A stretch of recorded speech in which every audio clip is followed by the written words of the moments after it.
우리가 인생을 살아갈 때 장밋빛 환상을 가질 때가 있습니다. 인생이 희망차고 기대를 하게 합니다. 주로 젊을 때 이런 환상과 기대를 가지게 됩니다. 결혼을 앞두고 있거나 새로운 삶을 앞두고 있을 때 부푼 꿈을 갖게 됩니다.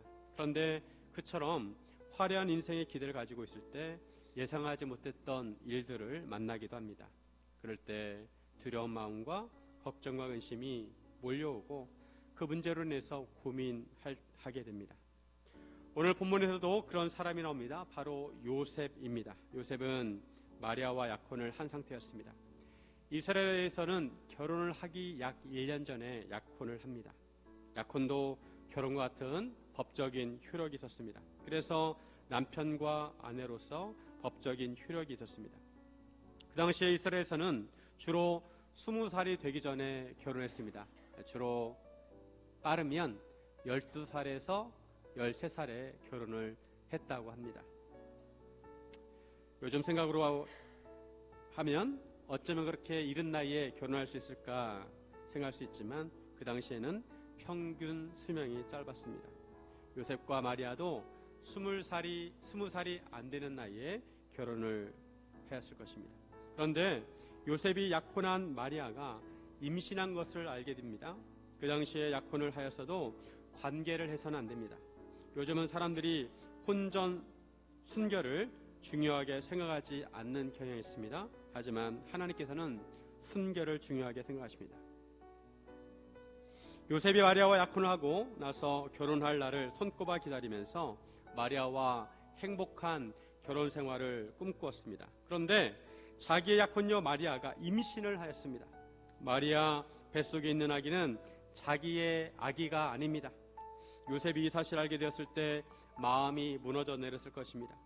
말에 대해서 분노가 치밀어 오르고 앞으로 어떻게 해야 하는지 두려움이 몰려오고 이 문제를 해결하기 위해서 고민하느라 밤잠을 설쳤을 것입니다. 만약 여러분이 이런 상황이라면 어떻게 하시겠습니까? 결혼은 일륜지 대사입니다. 인생에 있어서 가장 중요한 변곡점입니다. 요셉은 가장 행복해야 할 인생의 출발선에서 가장 감당하기 어려운 현실을 마주하게 되었습니다. 고민을 거듭한 요셉은 결단을 합니다. 마리아가 임신을 한 것을 드러내지 않고 마리아의 관계를 가만히 끊고자 하였습니다. 이런 결정을 내린 요셉을 의로운 사람이라고 말씀합니다. 왜냐하면 만약 요셉이 마리아가 임신한 것을 공론화해서 약혼을 파기한다면 마리아는 처벌을 받아야 합니다. 사람들로부터 손가락질을 당하고 수치를 당할 뿐만 아니라 법적으로 하면 돌에 맞아 죽을 수도 있습니다. 요셉 마리아가 그렇게 되는 것을 원치 않았습니다. 요셉은 비록 마리아가 자기를 실망시켰어도 마리아를 보호해주고 싶었습니다. 요셉은 그래도 사람을 아낄 줄 알고 보호해줄 줄 아는 따뜻한 사람이었습니다. 생명을 사랑할 줄 아는 사람이었습니다. 이런 측면에서 요셉은 의로운 사람이었습니다. 약혼을 파기하게 되면 마리아가 낳은 아기는 법적으로 요셉의 아기가 됩니다. 요셉이 마리아가 임신한 것을 알고 여러 고민을 하고 마리아와 관계를 가만히 끊고자 하였을 때 주의 사자가 꿈속에서 나타났습니다. 20절에 보시면 20절 같이 한번 있습니다. 이 일을 생각할 때 주의 사자가 현몽하여 이르되 다윗의 자손 요셉아 내 아내 마리아 데려오기를 무서워하지 말라. 그에게 잉태된 자는 성령으로 된 것이라. 전사가 요셉을 다윗의 자손이라고 부릅니다. 그리고 말하기를 내 아내 마리아 데려오기를 무서워하지 말라라고 합니다. 그러면서 마리아에게 잉태된 자는 성령으로 된 것이라고 했습니다. 즉 마리아가 다른 남자와의 관계에서 아기를 가진 것이 아니라 성령으로 잉태했다는 것입니다. 이것은 전무후무한 일입니다. 인류 역사상 여자가 임신을 하려면 남자와의 관계에서 가능했습니다. 그런데 마리아는 이전에 없었던 성령으로 잉태했습니다. 그러면서 천사는 요셉에게 마리아가 아들을 낳을 것인데 그 이름을 예수라고 하라. 이름까지 알려주었습니다. 그가 자기 백성을 그들의 죄에서 구원할 자라고 하였습니다. 이런 말을 들었을 때 요셉은 어떤 마음이었을까요? 요셉은 무언가 자기에게 특별한 일이 일어나고 있다는 것을 직감했습니다. 천사의 말에 의하면 마리아가 잉태한 아기는 자기 백성을 구원할 자이시라는 것입니다. 그리고 이름도 예수로 지으라고 지정해 주었습니다. 예수는 여호수아와 같은 뜻입니다. 여호수아는 히브리식 이름이고 예수는 헬라식 이름입니다. 여호와께서 구원하신다, 이런 뜻을 가지고 있습니다. 요셉은 잠에서 깨어난 후에 주의 사자의 분부대로 행했습니다. 요셉은 자기 아내 마리아를 데려왔습니다. 이것은 마리아와 정식적인 결혼을 했다는 것입니다. 이스라엘에서 신랑이 신부의 집에 가서 만찬을 합니다. 그리고 신부를 집으로 데려와가지고 일주일 정도 결혼잔치를 합니다. 요셉은 임신한 마리아에 대해서 어떤 불만이나 법적인 조치를 취하지 않았습니다. 그저 마리아를 자기 아내로 맞이합니다. 이것은 요셉이 모든 것을 감수하겠다는 것입니다. 요셉은 마리아가 아들을 낳기까지 동침하지 않았습니다. 그리고 아들을 낳았을 때 천사가 말한 것처럼 이름을 예수라고 지었습니다. 누가복음에는 더 자세하게 나오는데 요셉과 마리아는 나사렛 사람입니다. 둘은 나사렛에서 결혼식을 하고 나사렛에서 살고 있었습니다. 그리고 로마 황제 가이사 아구스토의 명령을 받아서 고향으로 호적하러 갔다가 베들레헴에서 예수님을 낳게 되었습니다. 그 당시에 예수라는 이름은 흔한 이름이었습니다. 왜냐하면 이스라엘은 강대국들에 의해서 침략을 많이 당했기 때문에 사람들의 소원이 뭐냐면 누가 구원자가 나타나서 이 나라를 구해줬으면 좋겠다, 이런 소망이 많았습니다. 그래서 사람들은 하나님의 구원하심을 바라고 예수라는 이름을 많이 지었습니다. 그런데 우리가 아는 예수님은 많은 예수의 이름 중에 하나가 아닙니다. 우리가 아는 예수님은 유일하신 구원자 예수님이십니다. 오직 이 세상에 한 분뿐이신 예수님이십니다. 여기서 생각해 볼 것은 예수님께서 왜 성령으로 잉태되셔야 했는가입니다. 예수님께서는 마리아가 성령으로 잉태되어서 태어나셨습니다. 즉 요셉의 피가 섞인 것이 아닙니다. 요셉은 법적인 아버지입니다. 예수님께서는 성령으로 잉태되셨기 때문에 죄가 없으십니다. 사람들은 원죄를 가지고 태어나지만 예수님께서는 원죄가 없으십니다. 예수님께서는 우리와 똑같이 아기로 태어나셨습니다. 예수님께서 참 사람이 되셨습니다. 예수님께서는 본체 하나님이시지만 참 사람이 되셨습니다. 예수님께서는 구원자로 오셨습니다. 인간을 구원하려면 죄가 없어야 합니다. 그런데 인간 중에는 죄가 없는 인간이 없습니다. 모든 사람이 원죄를 가지고 태어나기 때문에 모든 사람이 죄인입니다. 죄인이 죄인을 구원할 수는 없습니다. 그래서 인간을 구원하기 위해서는 죄가 없는 사람이 필요했습니다. 예수님께서 성령으로 잉태되셔서 아기로 태어나신 것은 인간을 죄로부터 구원하시기 위한 자격을 갖추시기 위해서입니다. 이를 위해 마리아는 천사가 성령으로 잉태해야 한다는 말씀에 순종을 했습니다. 이것은 마리아가 희생을 감수한 것입니다. 약혼한 상태에서 임신한 것이 발각이 되면 수치를 당해야 되고 또 희생과 심지어 죽음까지 각오해야 했습니다. 요셉도 마찬가지입니다. 그 당시 이스라엘은 우리나라처럼 체면 문화입니다. 수치스러운 일은 매우 불명예스러운 일이고 집안과 가문에 누를 끼치는 것입니다. 그럼에도 요셉은 그 모든 희생을 감수하고 임신한 마리아를 아내로 맞이했습니다. 하나님의 역사는 이처럼 희생을 감수하고 순종하는 사람들을 통해서 이루어집니다. 우리가 하나님을 믿고 섬길 때, 우리가 하나님께 예배를 드릴 때 우리는 주로 하나님께 무언가 받을 것을 기대합니다. 하나님으로부터 우리에게 필요한 은혜를 받고 기도가 응답되기를 원합니다. 하지만 하나님께서는 우리를 사용하기 원하십니다.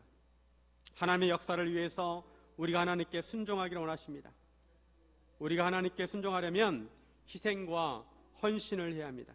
다른 사람이 누리는 것을 누리지 못할 수도 있고 다른 사람에게 오해를 받아서 손가락질을 당하기도 하거나 또 수치를 당할 수도 있습니다. 하나님의 일을 하다 보면 사회적으로 경제적으로 여러 희생을 감수해야 합니다. 하나님의 역사는 이런 희생을 통해서 이루어집니다. 우리가 이런 희생을 감수할 때 한편으로 우리 마음에 두려움이 있습니다. 내 인생이 잘못되지 않는지 또 불이익이 되진 않는지 손해를 보거나 큰 피해를 당하지 않는지 두려운 마음이 들 수 있습니다. 하지만 천사가 나타나서 하는 말은 무서워하지 말라는 것입니다. 하나님의 사역을 감당할 때 두려운 마음이 들지만 두려워하지 말고 무서워하지 말라는 것입니다. 우리가 하나님의 말씀에 순종하기 위해서는 믿음이 필요합니다. 그리고 믿음대로 하기 위해서는 용기가 필요합니다. 그래서 예수님께서 탄생하시는 이 말씀에 천사들이 많이 등장하는데 천사들이 먼저 하는 말은 무서워하지 말라, 두려워하지 말라는 것입니다. 천사는 요셉에게도 마리아에게도 사가랴에게도 무서워하지 말라고 했습니다. 우리가 말씀으로 살려고 하면 우리의 마음에 두려운 마음이 들 때가 있습니다. 그럴 때 우리는 믿음으로 두려움을 극복해야 합니다. 하나님의 언약궤를 맨 제사장들이 요단강을 건너갈 때 먼저 요단 강물에 발을 담궜습니다. 하나님께서 약속하시기를 그렇게 하면 요단 강물이 멈출 것이라고 했습니다. 그러면 이스라엘 백성들이 요단강을 마른 땅같이 밟고 건너게 될 것이라는 것입니다. 제사장들은 요단강물에 발을 담궈야 합니다. 그 당시에 요단강물이 범람하는 시기였습니다. 요단강물이 멈춘 것이 아닙니다. 계속 흐르고 있습니다. 제사장들 입장에서 요단강물에 발을 담그는 것이 두려울 수 있습니다. 하지만 그런 두려운 마음을 극복하고 요단강물에 발을 담갔을 때 요단강물이 멈추게 됩니다. 인간적인 입장에서 모든 것이 다 준비되고 모든 것이 다 이해될 때 행동하기를 원합니다. 하지만 하나님께서는 우리에게 요구하시는 것은 우리 눈에 보이지 않을지라도 모든 것이 다 준비되지 않았을지라도 모든 것이 다 갖추어지지 않을지라도 믿음으로 행하라는 것입니다. 모든 것이 다 갖추어진 환경과 무언가 부족한 환경 중에서 어느 쪽이 믿음이 자라기 좋을까요? 어느 쪽이 믿음이 성장하기 좋을까요? 모든 것이 다 갖추어진 환경에서는 모든 것이 좋을 것 같지만 실은 그렇지 않습니다. 무언가 좀 부족한 환경이 오히려 믿음이 자라기 좋은 환경입니다. 저는 개척교회에서도 사역을 해봤고 1000명이 넘는 교회에서도 사역을 해봤고 3만 명이 넘는 대형 교회에서도 사역을 했습니다. 대형 교회는 물론 모든 환경이 다 갖추어져 있습니다. 주일학교도 개척교회에 비해서 모든 시스템이 잘 갖추어져 있고 교육 보조 자료도 풍부합니다. 하지만 믿음은 그런 환경과 조건으로 자라는 것이 아닙니다. 믿음은 하나님의 은혜입니다. 믿음은 오히려 열악한 환경에서 자란 아이들이 좋습니다. 개척교회에서는 아이들이 비교적 적다 보니까 사역에 참여할 기회가 많습니다. 하지만 대형교회에서는 경쟁이 치열합니다. 예배 시간에 기도를 한 번 하더라도 고등학교 졸업할 때까지 기회가 오지 않습니다. 믿음은 하나님의 은혜입니다. 하나님께서 세워주셔야 합니다. 아무리 제자훈련을 받았어도 방황한 아이들을 많이 보았습니다. 물론 언젠가 하나님께서 그들을 다시 돌아오게 하실 줄로 믿습니다. 대형교회는 시스템도 잘 되어 있고 찬양도 좋고 모든 것이 다 갖추어져 있어서 아이들을 교육하기에 좋은 것처럼 생각하기 쉽습니다. 하지만 오히려 인물은 개척교회에서 나옵니다. 개척교회에서는 어린이날 하더라도 섬겨야 합니다. 찬양으로 섬기고 기도로 섬기고 헌금위원도 하고 예배에 참여하게 됩니다. 참여하면서 섬김을 배웁니다. 그런 아이들 중에서 인물이 나옵니다. 선교사님들의 자녀들을 보면 열악한 환경에서 공부를 했는데도 대학도 잘 가고 사회적으로 더 활발하게 활동을 합니다. 왜냐하면 모든 것이 다 갖추어진 환경에서 자란 것보다 선교지에서 부딪히는 현실 속에서 아이들이 성숙해지고 믿음과 생각이 연결되기 때문입니다. 발을 차가운 물에 담그는 믿음이 필요합니다. 내가 좀 손해보고 희생하더라도 하나님 말씀에 네 알겠습니다 라고 순종하는 믿음이 필요합니다. 인간의 생각으로는 모든 것이 다 갖추어진 환경에서 아이들이 공부도 잘하고 큰 인물이 될 거라고 생각하지만 실상은 그렇지 않습니다. 우리나라 대통령들을 보면 부잣집에서 호강하면서 자란 사람들이 거의 없습니다. 다 시골에서 어려운 가정에서 태어난 사람들입니다. 좋은 환경에서 자라면 공부는 잘할 수 있을지 모릅니다. 하지만 인생과 사람의 본질을 깊이 이해할 줄 모르고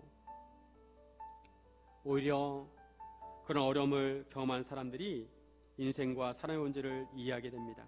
그런 과정을 통해서 하나님께서는 신한 인격을 빚으십니다.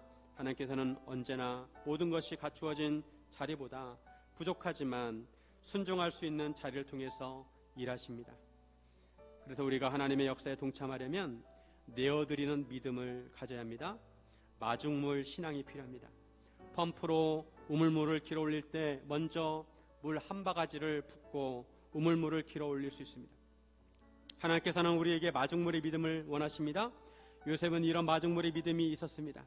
요셉은 성령으로 아기를 잉태한 마리아를 아내로 맞이했습니다. 요셉이 이처럼 하나님을 위해서 희생하고 내어드릴 때 하나님께서는 요셉과 마리아를 통해서 인류 역사에 가장 중요하신 분을 보내주셨습니다. 바로 구원자를 보내주셨습니다. 요셉의 이름의 뜻은 하나님께서 더하신다, 하나님께서 더하신다라는 뜻입니다. 요셉이 하나님을 위해서 내어드렸을 때 하나님께서 말할 수 없는 은혜를 더해 주셨습니다. 우리 인생에도 이런 은혜가 있기를 바랍니다. 우리가 하나님을 위해서 무엇이라도 내려드렸을 때 하나님께서 말할 수 없는 은혜로 더하시기를 주님의 이름으로 축원드립니다. 또한 요셉의 순종으로 하나님의 언약이 이루어지게 되었습니다. 만약 요셉이 순종하지 않았다면 어떻게 되었을까요? 마리아가 보호받지 못했을 것이고 언약이 성취되지 않았을 것입니다. 하지만 요셉이 조용히 순종했을 때 마리아와 아기 예수님은 보호받았고 예수님께서 다윗의 자손을 통해서 오신다는 언약이 성취가 되었습니다. 천사가 요셉을 부를 때 다윗의 자손이라고 불렀습니다. 오늘 본문 앞부분에는 예수님의 족보가 나옵니다. 마태복음 1장 1절은 이렇게 시작합니다. 아브라함과 다윗의 자손 예수 그리스도의 계보라. 예수님께서는 그냥 우연히 오신 것이 아니라 아브라함과 다윗의 언약을 통해서 오셨습니다. 하나님께서는 아브라함에게 언약을 주셨습니다. 창세기 12장 3절에 너를 축복하는 자에게는 내가 복을 내리고 너를 저주하는 자에게는 내가 저주하리니 땅의 모든 족속이 너로 말미암아 복을 얻을 것이라 하시니라. 아브라함은 믿음의 조상입니다. 아브라함은 믿음으로 의롭다함을 받았습니다. 아브라함이 받은 복은 많은 복들이 있지만 믿음으로 의롭게 되는 복입니다. 그리고 하나님께서 다윗에게도 언약을 주셨습니다. 사무엘하 7장 12절에 내 수완이 차서 내 조상들과 함께 누울 때 내가 내 몸에서 날 내 씨를 내 뒤에 세워 그의 나라를 견고하게 하리라. 이것은 하나님께서 다윗의 왕조를 세워주신다는 언약인 동시에 메시아에 대한 언약입니다. 예수님께서 오신 것은 하나님께서 주신 언약을 따라 오신 것입니다. 예수님의 족보가 나온 것은 하나님께서 지금까지 믿음의 역사를 인도하셨다는 것입니다. 하나님께서 주신 언약을 성취하셨다는 것입니다. 예수님께 오신 것은 하나님의 언약을 성취하러 오신 것입니다. 이처럼 하나님의 언약이 성취되기 위해서는 순종을 통해서 성취가 됩니다. 하나님께서 선지자들을 입을 통해서 들려진 말씀, 양피지에 기록된 말씀이 역사 속에서 이루어지려면 순종하는 사람들이 있어야 합니다. 천사는 요셉에게 이렇게 말합니다.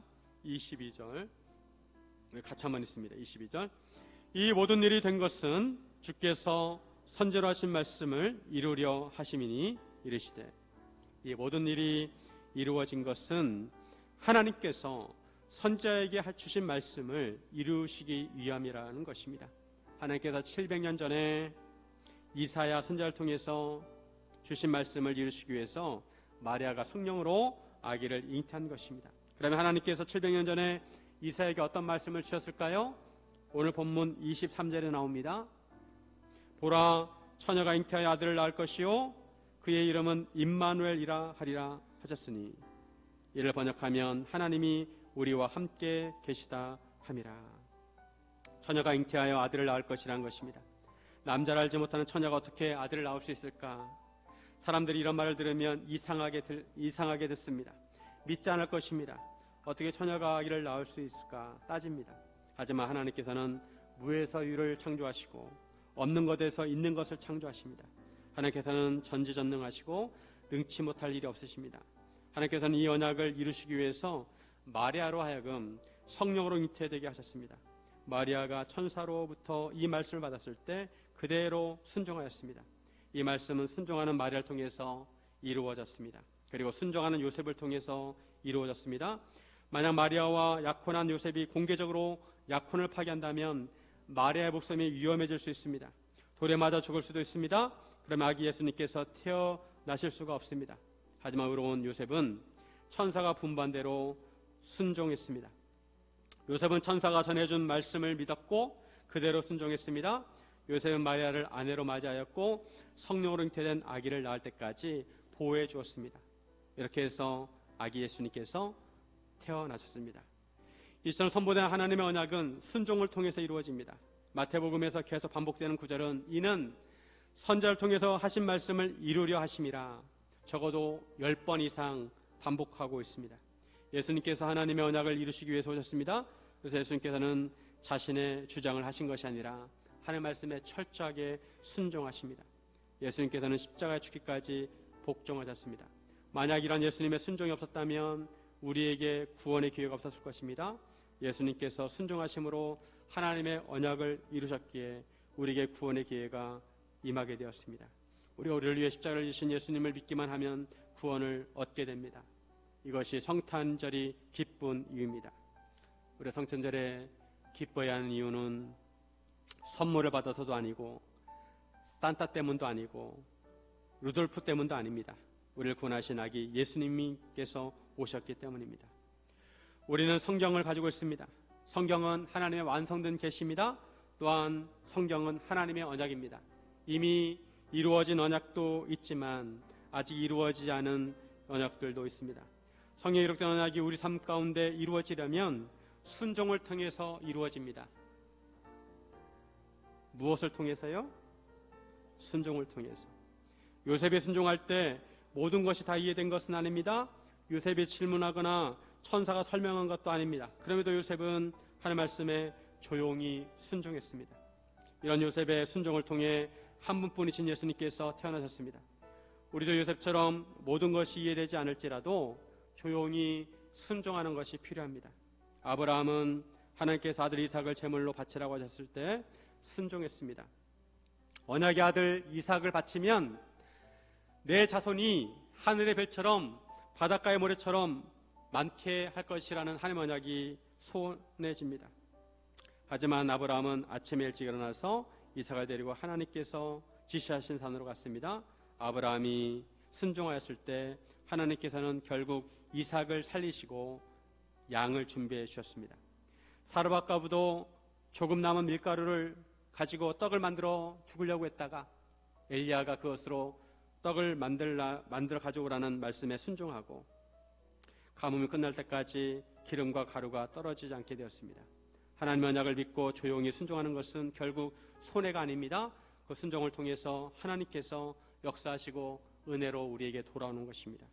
하나님의 언약은 아브라함과 다윗과 이사야와 요셉의 순종을 통해서 이루어졌습니다. 영원히 멸망할 수밖에 없는 인간에게 구원의 길이 열리게 되었습니다. 지금도 하나님께서는 우리에게 말씀하십니다. 사랑하라, 인내하라, 기다리라, 품어라, 범사에 감사하라. 이런 말씀이 평범한 말씀처럼 들릴지 모르지만 우리의 조용한 순종을 통해서 하나님의 은혜가 임하고 누군가에게 구원의 길이 열리게 될 것입니다. 사랑하는 여러분, 하나님의 말씀에 조용히 순종하시기를 주님의 이름으로 축원드립니다. 한 가지 주목할 것은 예수님의 이름이 임마누엘이라는 것입니다. 하나님께서 우리와 함께 하신다는 뜻입니다. 예수님께서 이 땅에 아기로 태어나신 것은 실제로 우리와 함께 하시기 위해서입니다. 하나님께서 물론 영으로 우리와 함께 하시지만 예수님께서는 우리와 같은 몸을 입고 태어나셔서 우리와 함께 하셨습니다. 함께 한다는 의미는 우리를 응원한다는 것이고 우리를 사랑한다는 것이고 우리를 지지한다는 것이고 우리를 위한다는 것입니다. 보혜사라고 하면 우리는 성령님을 떠올리지만 예수님께서도 우리의 보혜사입니다. 그래서 성령님을 또 다른 보혜사라고 하셨습니다. 예수님께서 우리를 찾아오셔서 우리의 고민을 상담해 주시고 우리를 치유해 주시고 우리를 도와주십니다. 상담의 기본은 상대방의 말을 들어주고 공감하는 것입니다. 예수님께서는 이 땅에 오셔서 우리와 함께 하셨고 우리를 보시고 우리의 말을 들으시고 우리의 손을 잡아주셨습니다. 우리가 인생을 살아가면서 때로 고아와 같은 느낌이 들 때가 있습니다. 이 드넓은 우주에, 깜깜한 우주에 나 혼자만 버려진 것 같은 느낌을 받을 때가 있습니다. 외롭고 고독함을 느낄 때가 있습니다. 그때 누군가 내 옆에서 나와 함께 있어준다면 그것만으로도 큰 힘이 될 때가 있습니다. 그런데 그 누구가 전능하시고 전지하신 분이시라면 그것만큼 큰 힘이 되는 것은 없습니다. 때로는 도형의 모양을 맞추는 것처럼 내 마음에 꼭 맞는 존재가 있습니다. 아기의 가장 큰 힘이 되는 존재는 엄마입니다. 엄마는 아기의 마음을 채워줍니다. 엄마만이 채워줄 수 있는 부분들이 있습니다. 아무리 다른 사람들이 잘해주어도 엄마가 아니면 채워줄 수 없는 부분이 있습니다. 그래서 아기들은 본능적으로 엄마를 찾고 엄마를 의지합니다. 엄마가 없으면 웁니다.